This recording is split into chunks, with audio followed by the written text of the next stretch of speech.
기치이스라. 드디어 기다렸던 세 번째 시간을 맞이했어요.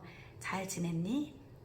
세 번째 주제는 교회는 나에게 어떤 유익을 줄까요? 라는 제목으로 함께 이야기를 나누고자 해. 교회 하면 어떤 이미지가 가장 먼저 떠오르나요? 교회란 어떤 곳일까요? 저에게 있어 교회는 너무나 소중한 곳이에요.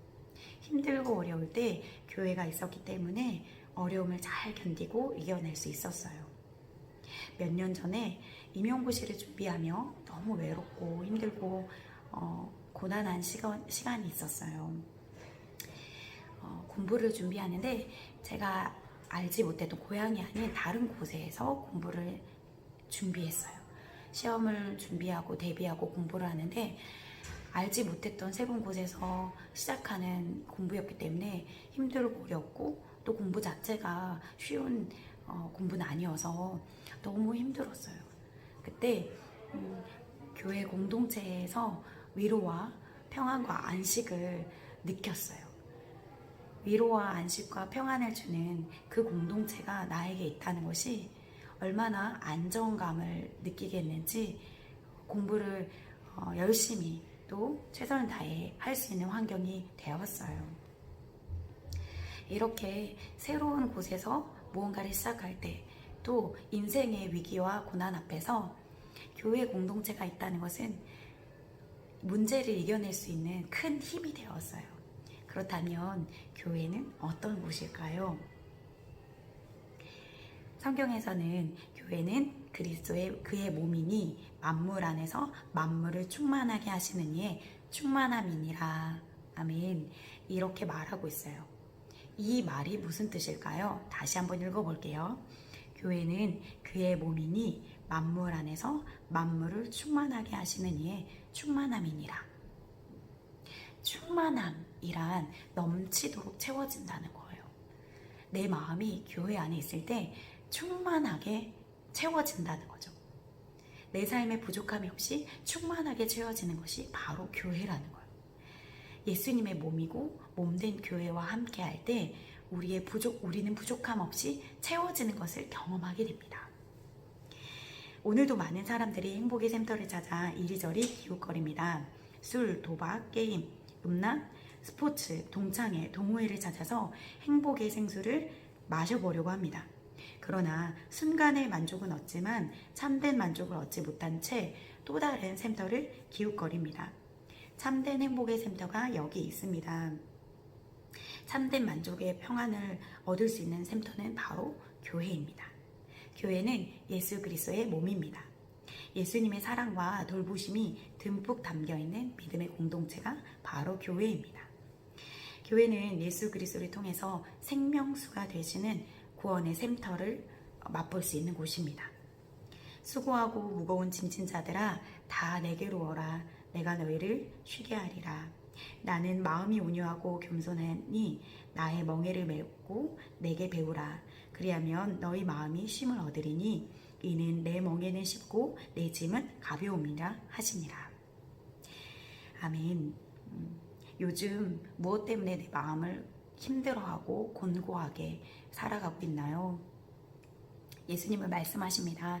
수고하고 무거운 짐진 자들아 다 내게로 오라. 내게 와서 쉼과 회복을 얻으라. 교회야말로 이 광야에서 힘들고 지쳐있는 수많은 사람들에게 생수를 마실 수 있는 영적 오아시스가 되는 구원의 샘터, 행복의 샘터인 것입니다.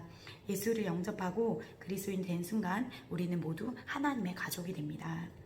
가족은 어떤 일도 함께 나누게 됩니다. 기쁜 일, 슬픈 일 다 함께 나누면서 하나님을 예배하고 하나님을 찬양하고 교제할 수 있도록 도움을 주는 것이 바로 교회입니다. 교회는 어머니 품과 같이 따뜻하고 건강하게 성장할 수 있는 교회입니다. 교회는 이 땅의 소망입니다. 그렇다면 교회는 무엇일까요? 수많은 사람들이 교회에 대해 오해를 하고 있어요. 교회는 십자가 종탑이 있는 건물이 교회다. 이렇게 오해를 하고 있는데 이것은 진정한 의미의 교회가 아닙니다. 교회는 예수 그리스도를 구주로 믿어 구원함을 받은 사람들의 공동체를 의미합니다. 예수님을 믿고 함께 하나님을 예배하는 따뜻한 공동체, 사랑 공동체가 바로 교회입니다. 예수 그리스도를 믿는 순간 우리는 교회의 한 가족이 됩니다. 예수 그리스도의 몸을 이루게 됩니다. 예수님의 몸을 이루기 때문에 한 사람 한 사람이 너무나 소중하고 단 한 명도 필요하지 않은 존재는 없습니다. 어떤 사람은 눈의 역할을, 어떤 사람은 코의 역할을, 어떤 사람은 입과 귀의 역할을 하게 돼요.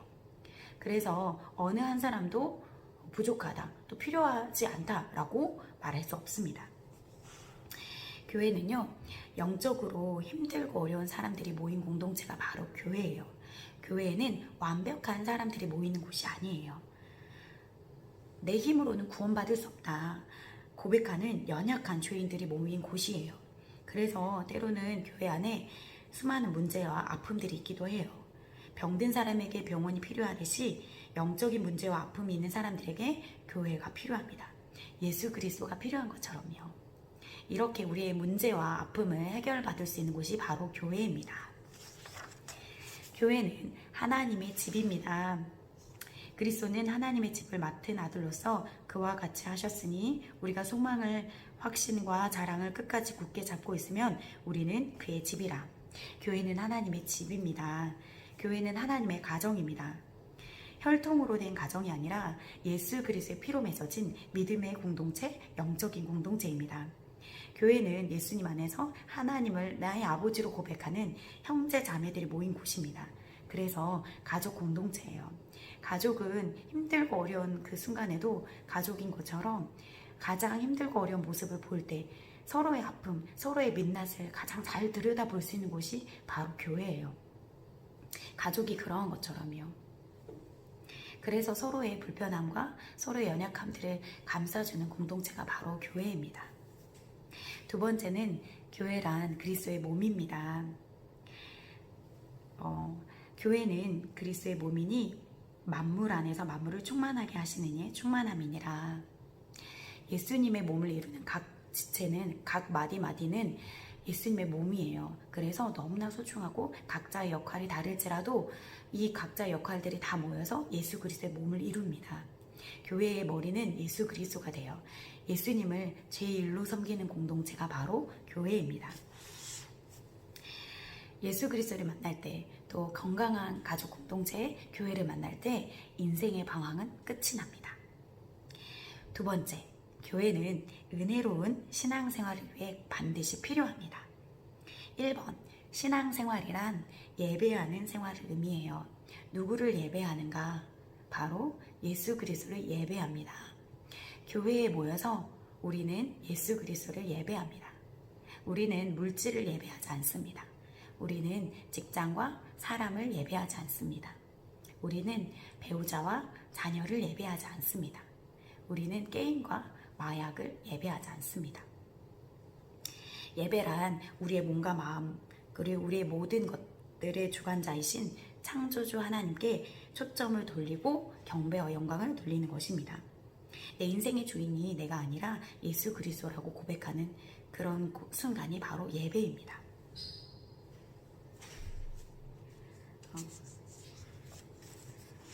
두 번째, 신앙생활이란 무엇일까요? 신앙생활은 교제하는 생활입니다.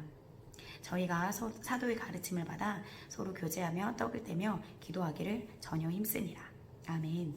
다른 그리스도인과 교제를 나눈 것이 기쁨을 줄 뿐만 아니라 영적인 성장에도 너무 필요합니다. 우리는 서로의 교제를 통해서 서로를 통해 많은 것들을 배울 수 있습니다. 장작불이 여러 개가 함께 모여 있을 때 활활 타오를 수 있는 것처럼 따로 떨어져 있으면 불이 곧 꺼지잖아요.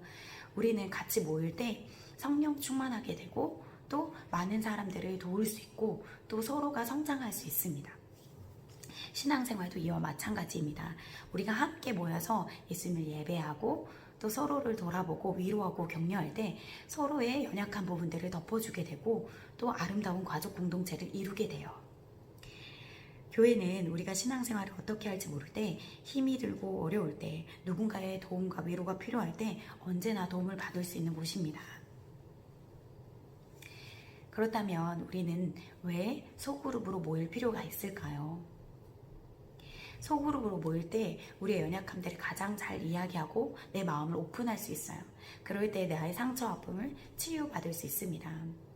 이 소그룹으로 모여서 하나님을 만나고 서로의 연약함들이 치유되고 또 성장할 수 있는 공동체가 바로 셀입니다. 우리는 셀을 통하여서 서로의 연약함들을 나누고 서로의 기쁨과 행복을 같이 함께 할 수 있어요. 그러할 때 성장하고 또 행복한 삶을 살 수 있게 됩니다. 이것을 가장 잘 구현하는 교회가 바로 셀교회입니다. 셀교회는 대그룹인 전체가 모여서 드리는 주일 예배와 소그룹으로 모여서 주중에 가정마다 드리는 가정 예배로 이루어져 있습니다.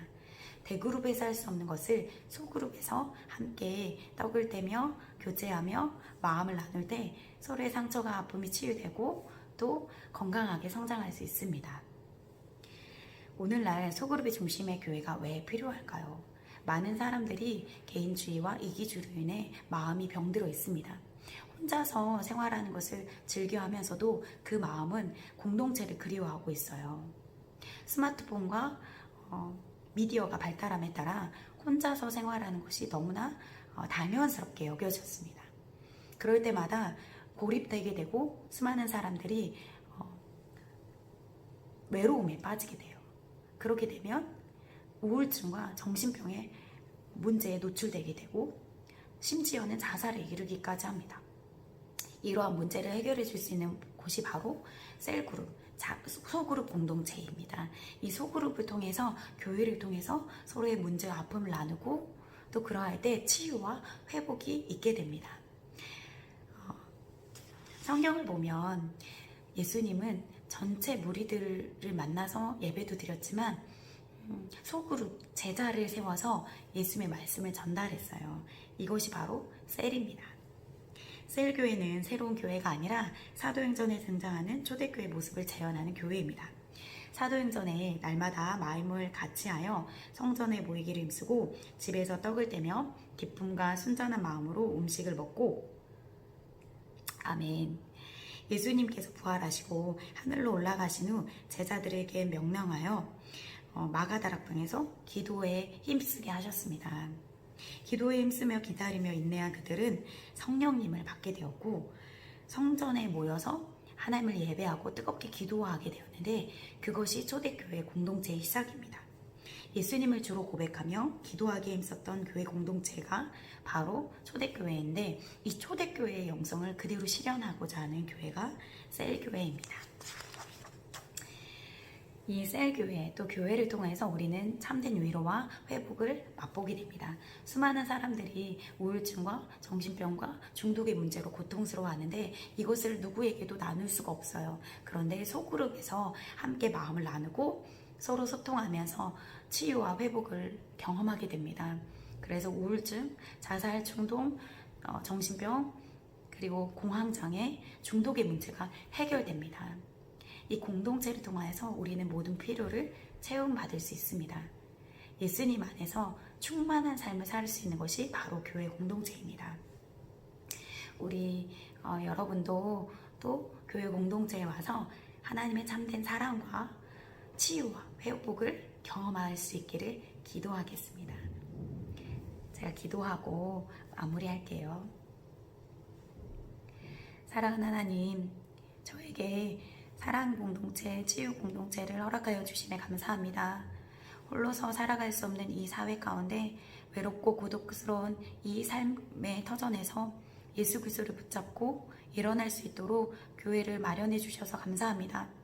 이제는 나 혼자 신앙생활을 하는 것이 아니라 교회에서 마음을 나누고 함께 떡을 떼며 슬픔과 아픔을 같이 나눌 때 우리에게 진정한 치유와 회복이 임하게 하여 주시옵소서. 나를 기다리고 기대하시는 하나님, 나를 통하여서 참된 치유와 회복이 흘러가게 하시고 또 누군가에게 예수님의 사랑을 전할 수 있도록 축복해 주세요. 감사합니다. 예수님 이름으로 기도합니다. 아멘.